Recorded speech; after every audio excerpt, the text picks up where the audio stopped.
Hello students, welcome to Sukheja tuitions. ਮੈਂ ਤੁਹਾਡਾ ਸਾਰਿਆਂ ਦਾ ਬਹੁਤ ਸਵਾਗਤ ਕਰਦੀ ਹਾਂ ਜੀ ਸੁਖੇਜਾ ਟਿਊਸ਼ਨਸ ਦੇ ਵਿੱਚ।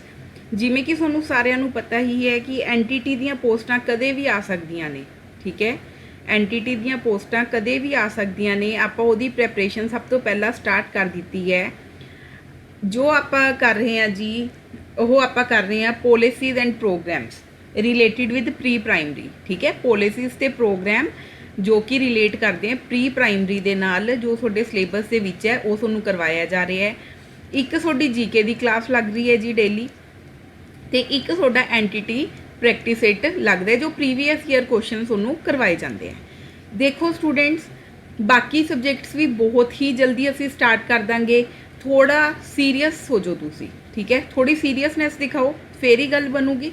ठीक है, क्लास दे विच रेगूलर आना, क्लास के विच रैगूलर आना तो टाइम के नाल आना तुसी। ठीक है, काफ़ी बच्चे बहुत लेट आते हैं, काफ़ी बच्चे क्लास लाइव अटेंड ही नहीं कर रहे हैगे। ठीक है, तो क्लास के विच आके जो भी थोड़ा कोई क्वेश्चन है, ठीक है, जो भी थोनों कोई क्वेश्चन है उन्होंने तुसी कमेंट करो जी। ठीक है, क्लास नू लाइक करो एंड क्लास नू शेयर भी करो, फिर ही देखो अगे आपां होर सबजैक्ट स्टार्ट करांगे। आने वाले टाइम दे विच तुहानूं मॉक टेस्ट, ठीक है, टेस्ट सीरीज़ सारा कुछ असी प्रोवाइड करांगे। तुसी भी हुण थोड़ी अपनी सीरीयसनैस दिखाओ ताकि असी होर सबजैक्ट्स भी शुरू कर सकीए। ठीक है, आपां कर रहे सीगे राष्ट्रीय नीति। ठीक है, आपां ने नैशनल एजुकेशन पॉलिसी 1992 कीती सीगी लास्ट लैक्चर दे विच।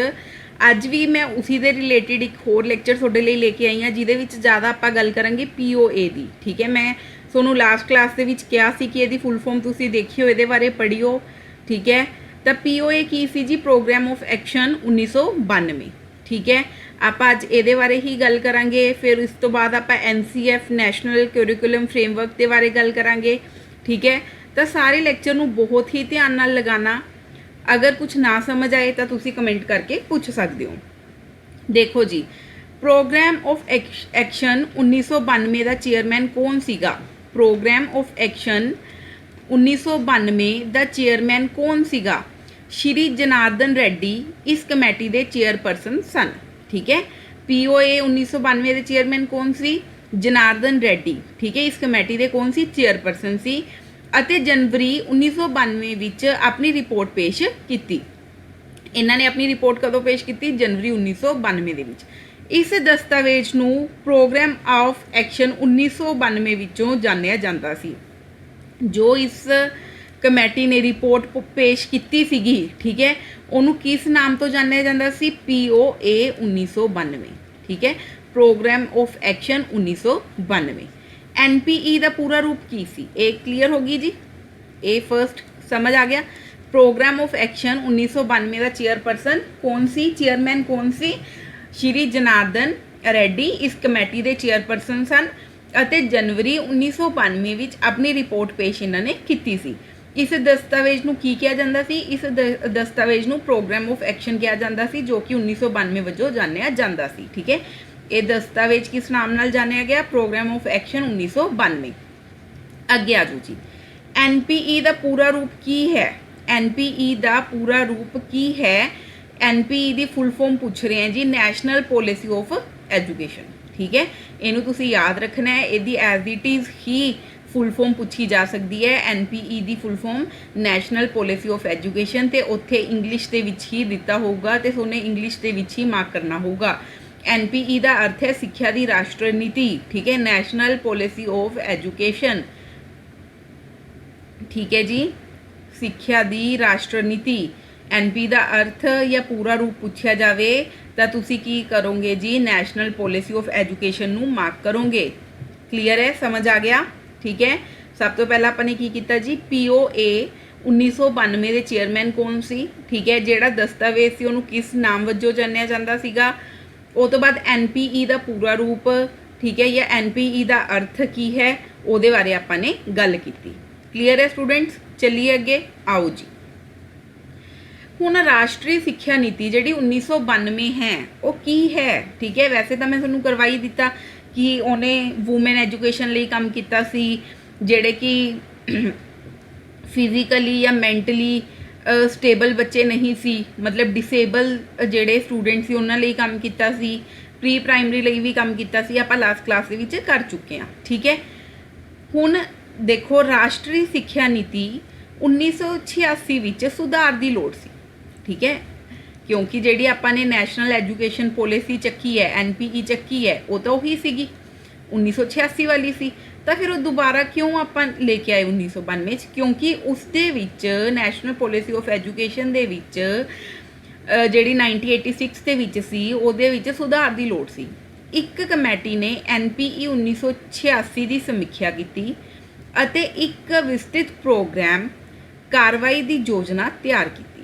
ਇੱਕ ਕਮੇਟੀ ਨੇ ਕੀ ਕੀਤਾ ਜੀ, 1986 ਦੀ ਜਿਹੜੀ ਨੈਸ਼ਨਲ ਪੋਲਿਸੀ ਆਫ ਐਜੂਕੇਸ਼ਨ ਸੀਗੀ ਉਹਦੀ ਸਮੀਖਿਆ ਕੀਤੀ, ਫਿਰ ਇੱਕ ਪ੍ਰੋਗਰਾਮ, ਠੀਕ ਹੈ, ਪਲਾਨ ਆਫ ਐਕਸ਼ਨ ਕਾਰਵਾਈ ਦੀ ਯੋਜਨਾ ਤਿਆਰ ਕੀਤੀ ਅਤੇ ਇਸ ਸੰਬੰਧ ਵਿੱਚ ਸੁਝਾਅ ਦੇਣ ਲਈ POA 1992 ਬਣਾਈ ਗਈ ਸੀ। ਠੀਕ ਹੈ, 1986 ਦੀ ਇੱਕ ਕਮੇਟੀ ਨੇ ਸਮੀਖਿਆ ਕੀਤੀ ਸੀ ਤੇ ਉਹਦਾ ਕੁਝ ਮਤਲਬ ਵਿਸਤ੍ਰਿਤ ਪ੍ਰੋਗਰਾਮ ਦੀ ਕਾਰਵਾਈ ਦੀ ਯੋਜਨਾ ਤਿਆਰ ਕੀਤੀ ਗਈ ਸੀ। ਇਸ ਸੰਬੰਧ ਦੇ ਵਿੱਚ ਜਿਹੜਾ ਕਿ ਸੁਝਾਅ ਦੇਣਾ ਸੀ ਉਹਨੂੰ POA, ਉਸ ਕਰਕੇ POA 1992 ਬਣਾਈ ਗਈ ਸੀ।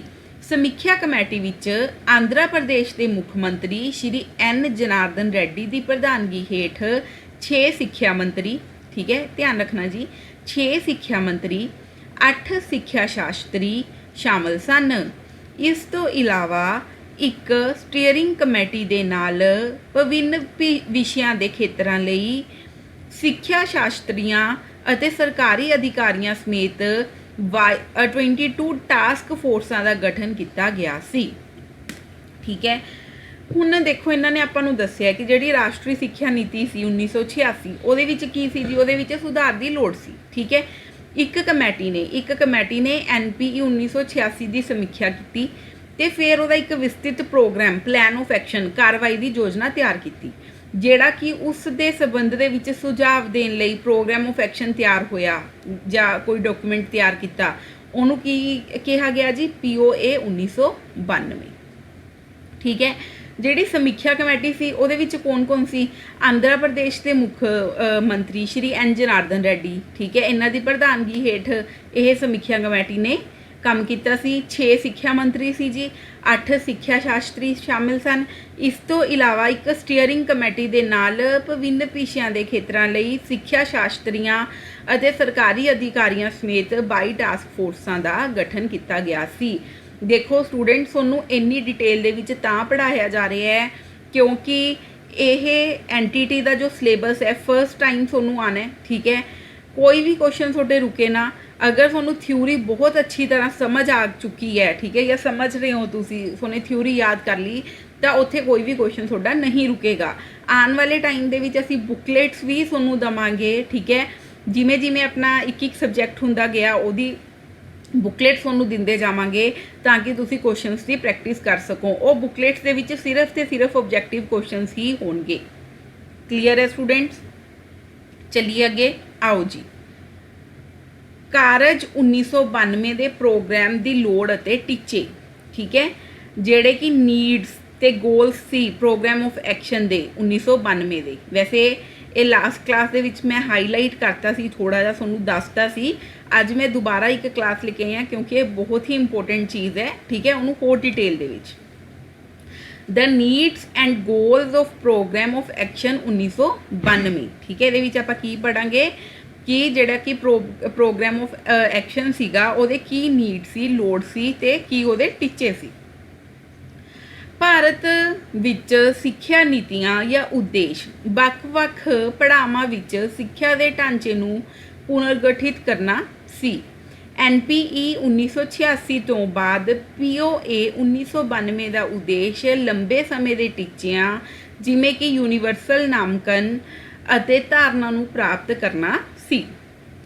ਠੀਕ ਹੈ ਜੀ, ਸਮਝ ਆ ਗਿਆ? ਇਹ ਆਪਾਂ ਪਹਿਲਾਂ ਵੀ ਪੜ੍ਹਿਆ ਹੋਇਆ ਹੈ ਕਿ ਉਹਦੇ ਕੀ ਉਦੇਸ਼ ਸੀ, ਕੀ ਟੀਚੇ ਸੀ। ਤਾਂ ਭਾਰਤ ਵਿੱਚ ਸਿੱਖਿਆ ਨੀਤੀਆਂ ਦਾ ਕੀ ਉਦੇਸ਼ ਹੁੰਦਾ? ਵੱਖ-ਵੱਖ ਪੜਾਵਾਂ ਵਿੱਚ ਸਿੱਖਿਆ ਦੇ ਢਾਂਚੇ ਨੂੰ ਪੁਨਰਗਠਿਤ ਕਰਨਾ। ਠੀਕ ਹੈ, NPE 1986 ਤੋਂ ਬਾਅਦ POA 1992 ਦਾ ਉਦੇਸ਼ ਕੀ ਸੀ? ਲੰਬੇ ਸਮੇਂ ਦੇ ਟੀਚਿਆਂ जिवें कि यूनीवर्सल नामकरण अते धारणा नूं प्राप्त करना सी। ठीक है, क्लीयर है जी।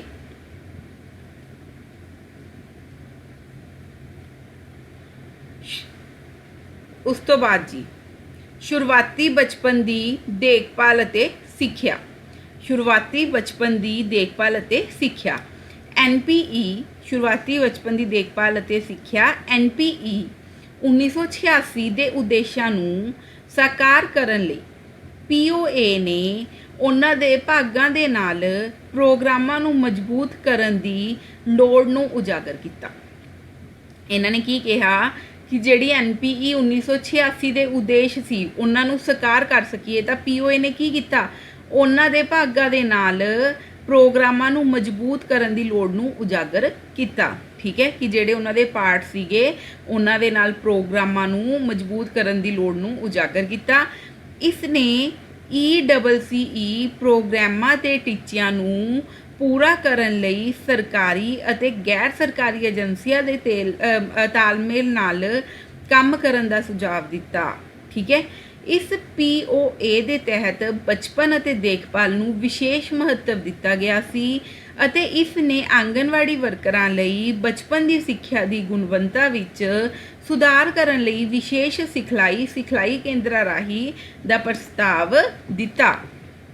ठीक है, ये मैं तुहानूं करवा भी चुकी हाँ। ठीक है, कि उन्होंने की कीता सी गैर सरकारी ते सरकारी एजेंसियां नाल तालमेल करके, ठीक है, काम करन दा सुझाव दिता सी। फिर बचपन ते ਜਿਹੜੇ बचपन छोटे बच्चे सी उन्हां दी देखभाल वाल विशेष महत्व दिता सीगा। आंगनवाड़ी वर्करां लई सिखलाई जरूरी कीती सीगी। ठीक है, ये सारा कुछ इन्हां ने कीता सीगा। क्लीयर है, POA बारे पता चल गया। ECCE दी फुल फॉर्म की है जी? ECCE दी फुल फॉर्म की है? Early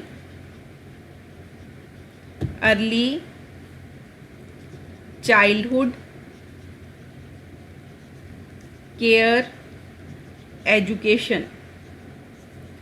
early childhood care education. ठीक है, नहीं पता तो लिख लो जी। अर्ली चाइल्डहुड, ये पूछा जा सकता है, उत्थे फुल फॉर्म से विच पूछा जा सकता है।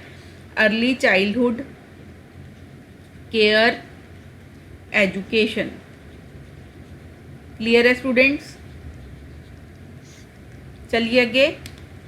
शुरुआती बचपन की देखभाल अते सिੱਖਿਆ NPE 1986 के उद्देश्यां नूं साकार करन लई POA ने की कीता, उन्हां दे भागां दे नाल प्रोग्राम नूं मजबूत करन दी लोड़ नूं उजागर कीता सब तो पहला। ठीक है, फिर इसने ECCE प्रोग्रामां दे टीचिਆਂ नूं पूरा करन लई सरकारी ते गैर सरकारी एजेंसियां दे तालमेल नाल काम करन दा सुझाव दिता। फिर इस POA दे तहत बचपन अते देखभाल नूं विशेष महत्व दिता गया सी अते इसने आंगनवाड़ी वर्करां लई बचपन की सिੱਖਿਆ दी गुणवत्ता विच सुधार करन लई विशेष सिखलाई केंद्रां राਹੀਂ दा प्रस्ताव दिता सी। ठीक है, क्लियर है? चलिए अगे।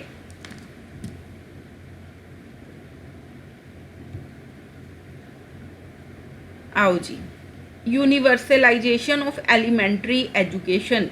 Universalization of elementary education, UEE दी फुल फॉर्म भी तुहानूं याद होनी चाहिए है। की फुल फॉर्म है जी? Universalisation of elementary education. Elementary सिੱਖਿਆ ਦਾ ਸਰਵਵਿਆਪੀਕਰਨ। ठीक है, उत्थे तुहानूं इंग्लिश दे विच ही दित्तियां होणगियां। अगर फुल फॉर्म्स पूछिया जाणगियां तां इंग्लिश दे विच ही पूछा जाऊगा। Universalisation of elementary education. POA दा एक होर उद्देश की सी? UEE लई टीचिਆਂ नूं प्राप्त करना सी। इसने उन्हां विद्यार्थियों लई गैर रस्मी सिੱਖਿਆ वर्गियां कई काडां ते ਸੋਧੀਆਂ स्कीमां का सुझाव दिता जो फुल टाइम स्कूलों विच नहीं जा सकते।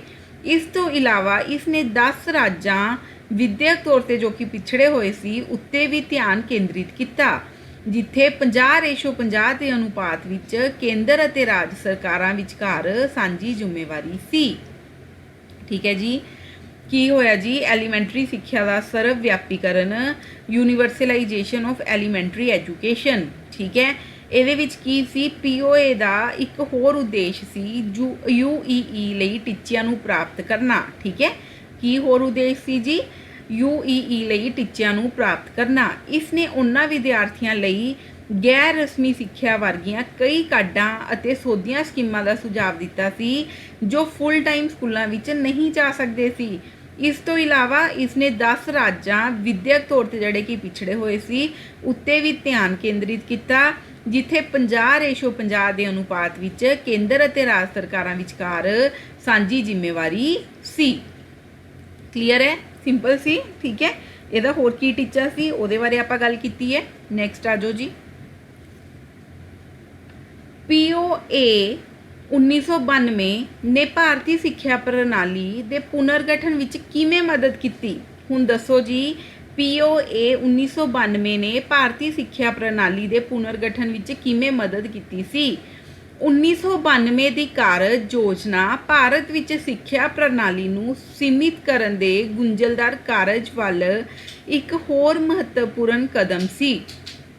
ਭਾਰਤ ਵਿੱਚ ਪਿਛਲੀ ਸਾਰੀਆਂ ਸਿੱਖਿਆ ਨੀਤੀਆਂ ਵਿੱਚੋਂ ਇਸ ਨੇ ਵਿਗਿਆਨਿਕ ਗਿਆਨ ਦੇ ਵਿਕਾਸ ਉੱਤੇ ਸਭ ਤੋਂ ਵੱਧ ਧਿਆਨ ਕੇਂਦਰਿਤ ਕੀਤਾ ਅਤੇ 21ਵੀਂ ਸਦੀ ਦੀ ਸਕੂਲੀ ਸਿੱਖਿਆ ਦੀ ਲੋੜ ਨੂੰ ਪੂਰਾ ਕੀਤਾ। ਇਸ ਦਾ ਉਦੇਸ਼ ਸਾਡੀ ਸਿੱਖਿਆ ਪ੍ਰਣਾਲੀ ਦੇ ਅੰਦਰ ਇੱਕ ਮਹੱਤਵਪੂਰਨ ਸੁਧਾਰ ਕਰਨਾ ਸੀ ਅਤੇ ਉਹਨਾਂ ਪਹਿਲੂਆਂ ਵੱਲ ਧਿਆਨ ਦਿੱਤਾ ਜੋ ਸਾਡੇ ਵਿਕਾਸਸ਼ੀਲ ਰਾਸ਼ਟਰ ਦੀ ਤਰੱਕੀ ਨੂੰ ਨਿਰਧਾਰਿਤ ਕਰ ਸਕਦੇ ਸਨ। ਠੀਕ ਹੈ ਜੀ, ਪੀਓਏ 1992 ਨੇ ਭਾਰਤੀ ਸਿੱਖਿਆ ਪ੍ਰਣਾਲੀ ਦੇ ਪੁਨਰਗਠਨ ਵਿੱਚ ਕਿਵੇਂ ਮਦਦ ਕੀਤੀ। ਠੀਕ ਹੈ, ਪੀਓਏ ਨੇ ਜਿਹੜਾ ਹੁਣ ਪੀਓਏ 1992 ਸੀ ਉਹਨੇ ਭਾਰਤੀ ਸਿੱਖਿਆ ਪ੍ਰਣਾਲੀ ਦੇ ਪੁਨਰਗਠਨ ਵਿੱਚ ਠੀਕ ਹੈ ਕਿਵੇਂ ਮਦਦ ਕੀਤੀ ਸੀ। ਸਭ ਤੋਂ ਪਹਿਲਾਂ ਤਾਂ 1992 ਦੀ ਕਾਰਜ ਯੋਜਨਾ ਭਾਰਤ ਵਿੱਚ ਸਿੱਖਿਆ ਪ੍ਰਣਾਲੀ ਨੂੰ ਸੀਮਿਤ ਕਰਨ ਤੇ ਗੁੰਝਲਦਾਰ ਕਾਰਜ ਵੱਲ ਇੱਕ ਹੋਰ ਮਹੱਤਵਪੂਰਨ ਕਦਮ ਸੀ। ਠੀਕ ਹੈ, ਫਿਰ ਭਾਰਤ ਵਿੱਚ ਪਿਛਲੀਆਂ ਸਾਰੀਆਂ ਸਿੱਖਿਆ ਨੀਤੀਆਂ ਵਿੱਚੋਂ ਇਹਨੇ ਕੀ ਕੀਤਾ ਸੀ ਜੀ, ਸਭ ਤੋਂ ਵੱਧ ਕਿਸ ਤੇ ਧਿਆਨ ਕੇਂਦਰਿਤ ਕੀਤਾ ਸੀ, ਵਿਗਿਆਨਿਕ ਗਿਆਨ ਤੇ। ਠੀਕ ਹੈ, ਇਸ ਨੇ ਵਿਗਿਆਨਿਕ ਗਿਆਨ ਦੇ ਵਿਕਾਸ ਉੱਤੇ ਸਭ ਤੋਂ ਵੱਧ ਧਿਆਨ ਕੇਂਦਰਿਤ ਕੀਤਾ ਅਤੇ 21ਵੀਂ ਸਦੀ ਦੀ ਸਕੂਲੀ ਸਿੱਖਿਆ ਦੀ ਲੋੜ ਨੂੰ ਪੂਰਾ ਕੀਤਾ। ਠੀਕ ਹੈ, ਇਸ ਦਾ ਉਦੇਸ਼ ਕੀ ਸੀਗਾ, ਸਾਡੀ ਸਿੱਖਿਆ ਪ੍ਰਣਾਲੀ ਦੇ ਅੰਦਰ ਇੱਕ ਮਹੱਤਵਪੂਰਨ ਸੁਧਾਰ ਕਰਨਾ ਅਤੇ ਉਹਨਾਂ ਪਹਿਲੂਆਂ ਵੱਲ ਧਿਆਨ ਦਿੱਤਾ ਜੋ ਸਾਡੇ ਵਿਕਾਸਸ਼ੀਲ ਰਾਸ਼ਟਰ ਦੀ ਤਰੱਕੀ ਨੂੰ ਨਿਰਧਾਰਿਤ ਕਰ ਸਕਦੇ ਸਨ। ਕਲੀਅਰ ਹੈ, ਚਲਿਏ ਅੱਗੇ। ਨੈਕਸਟ ਆਓ, ਕੀ ਗਲਤ ਹੋਇਆ ਫਿਰ। ਠੀਕ ਹੈ, ਪੀਓਏ ਦੇ ਵਿੱਚ ਇਹ ਸਾਰਾ ਕੁਝ ਹੋ ਰਿਹਾ ਸੀ ਤਾਂ ਕੀ ਗਲਤ ਹੋਇਆ। ਠੀਕ ਹੈ, ਉਹ ਹੁਣ ਆਪਾਂ ਦੇਖਦੇ ਹਾਂ ਜੀ।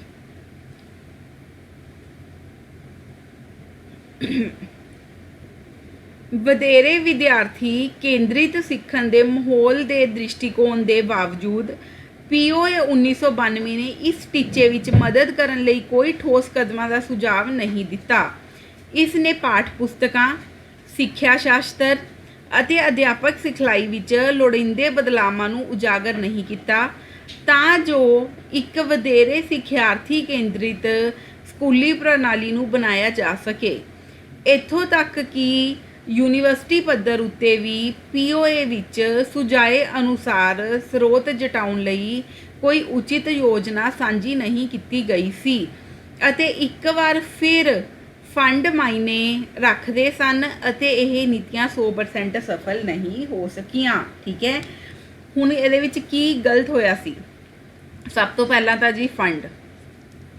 ਠੀਕ ਹੈ, ਫੰਡ ਕਰਕੇ ਇਹ 100% ਕਾਮਯਾਬ ਨਹੀਂ ਹੋ ਸਕੀਆਂ। ਦੇਖੋ, ਵਧੇਰੇ ਵਿਦਿਆਰਥੀ ਕੇਂਦਰਿਤ ਸਿੱਖਣ ਦੇ ਮਾਹੌਲ ਦੇ ਦ੍ਰਿਸ਼ਟੀਕੋਣ ਦੇ ਬਾਵਜੂਦ ਠੀਕ ਹੈ ਵਿਦਿਆਰਥੀ ਕੇਂਦਰਿਤ ਸੀ, ਫਿਰ ਵੀ ਪੀਓਏ 1992 ਨੇ ਇਸ ਟੀਚੇ ਵਿੱਚ ਮਦਦ ਕਰਨ ਲਈ ਕੋਈ ਠੋਸ ਕਦਮਾਂ ਦਾ ਸੁਝਾਅ ਨਹੀਂ ਦਿੱਤਾ। ਠੀਕ ਹੈ, ਇਸ ਨੇ ਪਾਠ ਪੁਸਤਕਾਂ, ਸਿੱਖਿਆ ਸ਼ਾਸਤਰ ਅਤੇ ਅਧਿਆਪਕ ਸਿਖਲਾਈ ਵਿੱਚ ਲੋੜੀਂਦੇ ਬਦਲਾਵਾਂ ਨੂੰ ਉਜਾਗਰ ਨਹੀਂ ਕੀਤਾ। ਨਾ ਤਾਂ ਇਹਨੇ ਟੈਕਸਟ ਬੁੱਕਸ ਦੇ ਵਿੱਚ ਠੀਕ ਹੈ ਸਿੱਖਿਆ ਸ਼ਾਸਤਰ ਦੇ ਵਿੱਚ ਤੇ ਜਿਹੜੀ ਕਿ ਟੀਚਰਸ ਦੀ ਟ੍ਰੇਨਿੰਗ ਸੀ ਠੀਕ ਹੈ ਉਹਦੇ ਵਿੱਚ ਜੋ ਲੋੜੀਂਦੇ ਬਦਲਾਵ ਸੀ ਉਹਨਾਂ ਨੂੰ ਉਜਾਗਰ ਨਹੀਂ ਕੀਤਾ ਤਾਂ ਜੋ ਇੱਕ ਵਧੇਰੇ ਸਿੱਖਿਆਰਥੀ ਕੇਂਦਰਿਤ ਸਕੂਲੀ ਪ੍ਰਣਾਲੀ ਨੂੰ ਬਣਾਇਆ ਜਾ ਸਕੇ। ਇੱਥੋਂ ਤੱਕ ਕਿ ਯੂਨੀਵਰਸਿਟੀ ਪੱਧਰ ਉੱਤੇ ਵੀ ਪੀਓਏ ਦੇ ਸੁਝਾਏ ਅਨੁਸਾਰ ਕੋਈ ਉੱਚ ਯੋਜਨਾ ਨਹੀਂ ਗਈ ਸੀ ਅਤੇ ਇੱਕ ਵਾਰ ਫਿਰ ਫੰਡ ਮਾਇਨੇ ਰੱਖਦੇ ਸਨ। ਇਹ 100% ਸਫਲ ਨਹੀਂ ਹੋ ਸਕੀਆਂ। ਕਲੀਅਰ ਹੈ, समझ आया की गलत होया सी वो तुहानूं इहदे विच सारा दस्सिया गया है कि यह चीज़ गलत हो गई सीगी। हुण इस सिੱਖਿਆ बारे अंतिम विचार इस सिੱਖਿਆ बारे अंतिम विचार की सीगा ਉਹ ਆਪਾਂ ਪੜਾਂਗੇ। ਇਹ ਤੋਂ ਬਾਅਦ ਫਿਰ ਆਪਾਂ ਨੈਸ਼ਨਲ ਕਰਿਕੂਲਮ ਫਰੇਮਵਰਕ ਕਰਾਂਗੇ।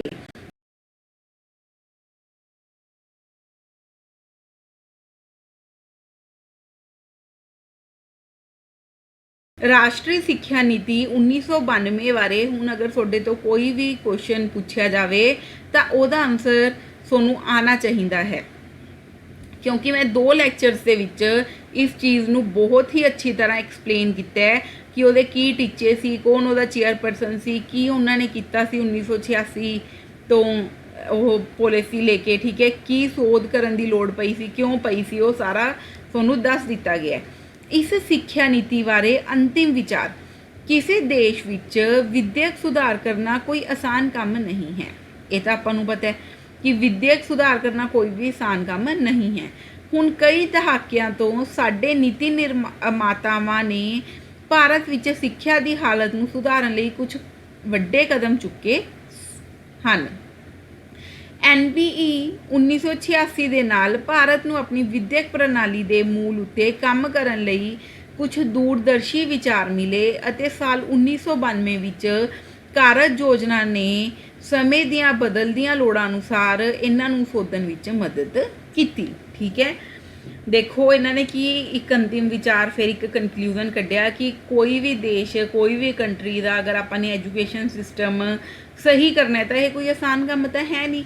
कई दहाकिਆਂ तो जोड़े साडे नीति निर्मातावां ने, ठीक है, भारत विच सिक्ख्या की हालत नूं सुधारन लई उन्होंने कुछ वड्डे कदम चुके सन। ठीक है, हुण जिहड़ी NPE 1986 दे नाल भारत नूं अपनी विद्यक प्रणाली के मूल उत्ते काम करन लई कुछ दूरदर्शी विचार मिले। ठीक है, ਅਤੇ ਸਾਲ 1992 ਵਿੱਚ ਕਾਰਜ ਯੋਜਨਾ ਨੇ ਸਮੇਂ ਦੀਆਂ ਬਦਲਦੀਆਂ ਲੋੜਾਂ ਅਨੁਸਾਰ ਇਹਨਾਂ ਨੂੰ ਸੋਧਣ ਵਿੱਚ ਮਦਦ ਕੀਤੀ। ਕਲੀਅਰ ਹੈ। ਹੁਣ ਮੈਂ ਇੱਥੇ ਖਤਮ ਕਰ ਰਹੀ ਹਾਂ ਜੀ। ਇਹ 1992 ਸਿੱਖਿਆ ਰਾਸ਼ਟਰ ਨੀਤੀ 1992 ਮੈਂ ਇੱਥੇ ਖਤਮ ਕਰ ਰਹੀ ਹਾਂ। ਠੀਕ ਹੈ, national education policy, national policy of education. ठीक है, ਇਹਦੀ ਜਿਹੜੀ सही फॉर्म है NPE है, नैशनल पॉलिसी ऑफ एजुकेशन। ठीक है, ये आप वैसे याद नैशनल एजुकेशन पॉलिसी, ठीक है, NPE तुसी याद रखना है, नैशनल पॉलिसी ऑफ एजुकेशन 1986 तो 1992 जो भी होया सी सारा तुहानूं दस दिता गया है। ये आप हुण इत्थे खत्म करते हैं जी। आप हुण चलते हैं अगली वाल जो कि है MCF। ठीक है, नैशनल करिकुलम फ्रेमवर्क। इस दे हुण 2005 के तहत प्रीफेक सुधार। ठीक है, NCF 2005 के तहत की सुधार किए गए। हुण आपां MCF बारे पढ़ांगे। ठीक है, पूरी डिटेल दे विच मैं पढ़ाऊँगी MCF बारे। ठीक है, चलो जी। नैशनल करिकुलम फ्रेमवर्क, ठीक है, NCF की फुल फॉर्म की है जी, national curriculum framework. 2005 NCERT the national council for educational research and training द्वारा प्रकाशित सब तो ताज़ा दस्तावेज है। ठीक है, किन्ना द्वारा प्रकाशित सब तो ताज़ा दस्तावेज है जी? ये NCERT द्वारा, NCERT द्वारा the national council for education research and training. इस विच एक दूरदर्शी डिज़ाइन है जो अध्यापन ਅਤੇ ਸਿੱਖਣ ਦੀ ਪ੍ਰਕਿਰਿਆ ਲਈ ਇੱਕ ਨਵਾਂ ਮਾਰਗ ਸੁਝਾਉਂਦਾ ਹੈ।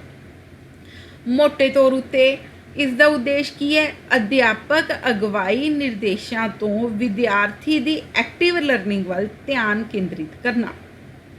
ਠੀਕ ਹੈ, ਟੀਚਰ ਦੀ ਅਗਵਾਈ ਨਿਰਦੇਸ਼ਾਂ ਤੋਂ, ਠੀਕ ਹੈ, ਵਿਦਿਆਰਥੀ ਦੀ ਕੀ ਕਰਨਾ? ਐਕਟਿਵ ਲਰਨਿੰਗ ਵੱਲ ਧਿਆਨ ਕੇਂਦਰਿਤ ਕਰਨਾ। National curriculum framework 2005 NCERT the national council for education research and training द्वारा प्रकाशित सब तो ताज़ा दस्तावेज है। इस विच एक दूरदर्शी डिज़ाइन है जो अध्यापन ਅਤੇ ਸਿੱਖਣ ਦੀ ਪ੍ਰਕਿਰਿਆ ਲਈ ਇੱਕ ਨਵਾਂ ਮਾਰਗ ਸਮਝਾਉਂਦਾ है।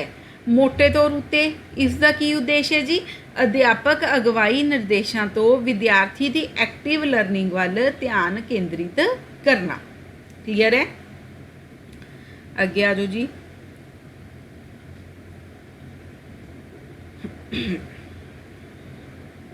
ਭਾਰਤ ਵਿੱਚ ਸੰਪੂਰਨ ਸਿੱਖਿਆ ਨੀਤੀਆਂ ਦੇ ਉਲਟ ਇਹ ਢਾਂਚਾ ਵਿਸ਼ੇਸ਼ ਤੌਰ ਉੱਤੇ ਅਧਿਆਪਕਾਂ ਅਤੇ ਸਟੇਕ ਹੋਲਡਰਾਂ ਨੂੰ ਉਹਨਾਂ ਦੀ ਸਿੱਖਿਆ ਪ੍ਰਦਾਨ ਕਰਨ ਦੀ ਯੋਜਨਾ ਬਣਾਉਣ ਲਈ ਮਾਰਗਦਰਸ਼ਨ ਕਰਦਾ ਹੈ। ਇਹਨਾਂ ਨੇ ਕੀ ਕਿਹਾ ਕਿ ਇੰਡੀਆ ਦੇ ਵਿੱਚ ਜਿੰਨੀਆਂ ਵੀ ਸੰਪੂਰਨ ਸਿੱਖਿਆ ਨੀਤੀਆਂ ਦੇ ਉਲਟ ਇਹ ਢਾਂਚਾ ਕੀ ਕਰਦੇ ਜੀ? ਵਿਸ਼ੇਸ਼ ਤੌਰ ਉੱਤੇ ਅਧਿਆਪਕਾਂ ਅਤੇ ਸਟੇਕ ਹੋਲਡਰਾਂ ਨੂੰ ਉਹਨਾਂ ਦੀ ਸਿੱਖਿਆ ਪ੍ਰਦਾਨ ਕਰਨ ਦੀ ਯੋਜਨਾ ਬਣਾਉਣ ਲਈ ਮਾਰਗਦਰਸ਼ਨ ਕਰਦਾ ਹੈ। ਇਸ ਤਰ੍ਹਾਂ ਇਹ ਉਹਨਾਂ ਨੂੰ ਢੁਕਵੇਂ ਸਿੱਖਿਆ ਸ਼ਾਸਤਰਾਂ ਦੀ ਵਰਤੋਂ ਕਰਦੇ ਹੋਏ ਵਧੇਰੇ ਪ੍ਰਭਾਵਸ਼ਾਲੀ ਅਧਿਆਪਨ ਪ੍ਰੋਗਰਾਮਾਂ ਨੂੰ ਡਿਜ਼ਾਈਨ ਕਰਨ ਵਿੱਚ ਮਦਦ ਕਰਦਾ ਹੈ। ਇਹ ਆਧੁਨਿਕ ਸਮੇਂ ਵਿੱਚ ਵਿਦਿਆਰਥੀਆਂ ਦੀਆਂ ਬਦਲਦੀਆਂ ਲੋੜਾਂ ਨੂੰ ਪੂਰਾ ਕਰਨ ਲਈ ਇੱਕ ਸਿਲੇਬੀ ਦਾ ਸੁਝਾਅ ਦਿੰਦਾ ਹੈ। ਸਿਲੇਬਸ, ਠੀਕ ਹੈ। ਨਤੀਜੇ ਵਜੋਂ NCF 2005 ਨੇ ਸਾਡੀ ਸਕੂਲੀ ਪ੍ਰਣਾਲੀ ਵਿੱਚ ਇੱਕ ਮਹੱਤਵਪੂਰਨ ਤਬਦੀਲੀ ਕੀਤੀ। ਇਸ ਦਾ 22 ਭਾਸ਼ਾਵਾਂ ਵਿੱਚ ਅਨੁਵਾਦ ਕੀਤਾ ਗਿਆ। ਠੀਕ ਹੈ, ਪੁੱਛਿਆ ਜਾ ਸਕਦਾ ਹੈ NCF ਦਾ ਕਿੰਨੀਆਂ ਭਾਸ਼ਾਵਾਂ ਵਿੱਚ ਅਨੁਵਾਦ ਕੀਤਾ ਗਿਆ? 22 ਭਾਸ਼ਾਵਾਂ ਵਿੱਚ। ਅਤੇ ਕਈਆਂ ਦੇ ਸਿਲੇਬਸ ਨੂੰ ਪ੍ਰਭਾਵਿਤ ਕੀਤਾ, ਮਤਲਬ ਕਈ ਸਟੇਟਸ ਦੇ ਸਿਲੇਬਸ ਨੂੰ ਚੇਂਜ ਕਰਨਾ ਪਿਆ ਜਾਂ ਚੇਂਜ ਕੀਤਾ ਗਿਆ।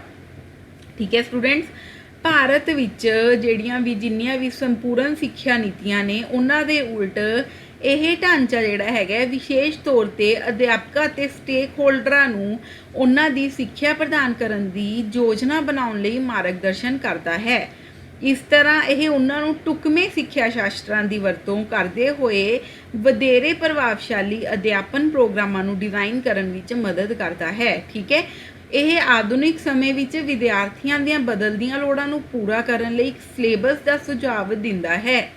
ਨਤੀਜੇ ਵਜੋਂ ਕੀ ਹੋਇਆ ਜੀ? NCF 2005 ਨੇ ਸਾਡੀ ਪ੍ਰਣਾਲੀ ਵਿੱਚ ਸਕੂਲੀ ਪ੍ਰਣਾਲੀ ਜਿਹੜੀ ਹੈਗੀ ਉਹਦੇ ਵਿੱਚ ਇੱਕ ਮਹੱਤਵਪੂਰਨ ਤਬਦੀਲੀ ਕੀਤੀ। ਫਿਰ ਇਸ ਦਾ 22 ਭਾਸ਼ਾਵਾਂ ਵਿੱਚ ਅਨੁਵਾਦ ਕੀਤਾ ਗਿਆ ਅਤੇ ਕਈਆਂ ਦੇ ਸਿਲੇਬਸ ਨੂੰ ਕੀ ਕੀਤਾ ਗਿਆ ਜੀ? ਚੇਂਜ ਕੀਤਾ ਗਿਆ। ਕਈਆਂ ਦੇ ਸਿਲੇਬਸ ਨੂੰ ਪ੍ਰਭਾਵਿਤ ਕੀਤਾ ਗਿਆ। ਕਈ ਸਟੇਟਸ ਦੇ ਵਿੱਚ ਸਿਲੇਬਸ ਨੂੰ ਚੇਂਜ ਕਰਨਾ ਪਿਆ। ਕਲੀਅਰ ਹੈ ਸਟੂਡੈਂਟਸ? NCF ਬਾਰੇ ਬਾਕੀ ਆਪਾਂ ਕੱਲ੍ਹ ਪੜ੍ਹਾਂਗੇ। ਪਹਿਲਾਂ ਤੁਸੀਂ ਇੰਨਾ ਯਾਦ ਕਰ ਲਓ। ਠੀਕ ਹੈ, national education policy NPE national policy of education ਬਾਰੇ ਚੰਗੀ ਤਰ੍ਹਾਂ ਪੜ੍ਹ ਲਓ। NCF ਬਾਰੇ ਅਗਰ ਤੁਸੀਂ ਚਾਹੋ ਤਾਂ ਥੋੜ੍ਹਾ ਬਹੁਤ ਆਪਣੀਆਂ ਬੁੱਕਸ ਦੇ ਵਿੱਚੋਂ ਜਾਣਕਾਰੀ ਇਕੱਠਾ ਕਰ ਸਕਦੇ ਹੋ ਤਾਂ ਕਿ ਤੁਹਾਨੂੰ ਸਮਝਣ ਦੇ ਵਿੱਚ ਈਜ਼ੀ ਹੋ ਜੇ। ਠੀਕ ਹੈ, ਬਾਕੀ ਆਪਾਂ ਕਰਾਂਗੇ ਜੀ ਕੱਲ੍ਹ ਨੈਕਸਟ ਲੈਕਚਰ ਦੇ ਵਿੱਚ। ਕਲਾਸ ਨੂੰ ਲਾਈਕ ਕਰਨਾ ਨਾ ਭੁੱਲਿਆ ਕਰੋ, ਕਮੈਂਟ ਕਰਕੇ ਦੱਸਿਆ ਕਰੋ ਕਿਵੇਂ ਤੁਹਾਨੂੰ ਕਲਾਸ ਲੱਗੀ ਹੈ। ਠੀਕ ਹੈ ਸਟੂਡੈਂਟਸ, ਮਿਲਦੇ ਹਾਂ ਜੀ ਆਪਾਂ